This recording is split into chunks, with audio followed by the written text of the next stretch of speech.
할렐루야. 오늘도 참으로 좋은 날입니다.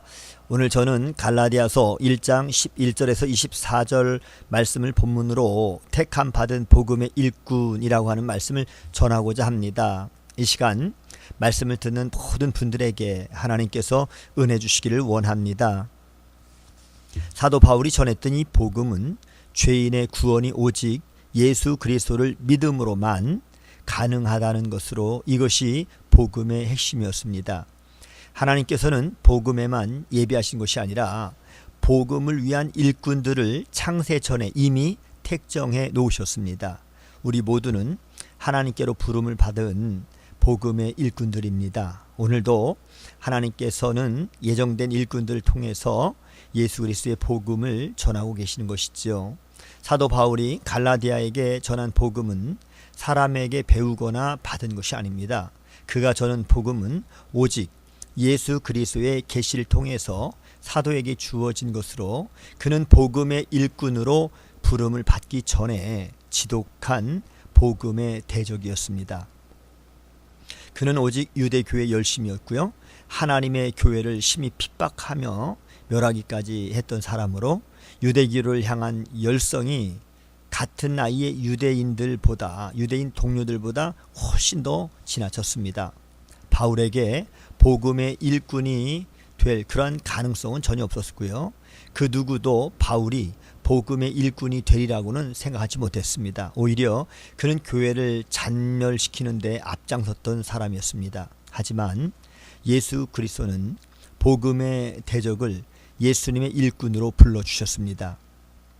바울은 자신이 복음의 사도가 된 것은 오직 하나님의 은혜라고 고백하게 되었는데요.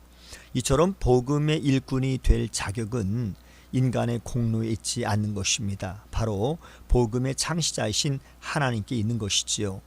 하나님은 이미 창세 전에 바울을 복음의 일꾼으로 택정해 놓으셨다라고 에베소 1장 4절에 이렇게 말씀하고 계십니다. 곧 창세 전에 그리스도 안에서 우리를 택하사 우리로 사랑 안에서 그 앞에 거룩하고 흠이 없게 하시려고 라고 말씀하셨습니다.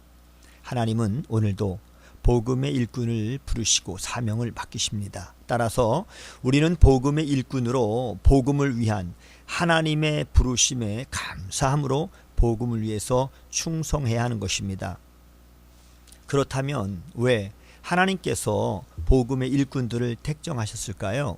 그 이유는 단 한 가지, 그의 아들 예수 그리스도를 전파하기 위함인 것이지요.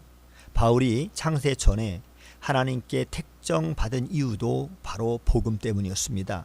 복음은 전파하는 자가 필요하고 하나님은 그 전파자를 언제나 준비하고 계십니다. 사도 바울은 아라비아와 다메섹으로 가서 하나님과의 깊은 영적인 교제를 나누게 되었는데요. 그 시간 동안 바울의 사명은 더욱더 견고해졌습니다. 3년 만에 바울은 예루살렘에 올라가서 베드로를 만났습니다. 바울이 베드로를 만남으로 복음을 더욱 깊이 있게 이해했던 것이죠. 오늘도 하나님은 자신의 일꾼을 그의 사명으로 인도하십니다. 한편 바울이 수리아와 길리기아 지방에서 복음을 전파했을 때 유대의 교회들은 놀랐습니다. 왜냐하면 하나님의 교회를 대적하고 그리고 핍박했던 자가 갑자기 회심하여 복음의 일꾼이 되었기 때문입니다. 하나님은 바울을 통해서 영광을 받으셨습니다. 이처럼 하나님은 복음을 위한 당신의 택정을 온전히 이루십니다. 또한 복음 선포를 통해서 영광을 받으십니다. 복음의 일꾼은 저절로 존재하지 않습니다. 하나님께서 창세 전에 택정하십니다. 한때 복음의 대적이었던 사람도 하나님의 택정 안에 있으면 완전히 변화되는 것이지요. 하나님의 부르심이 없으면 복음을 위한 충성된 일꾼이 될 수 없습니다.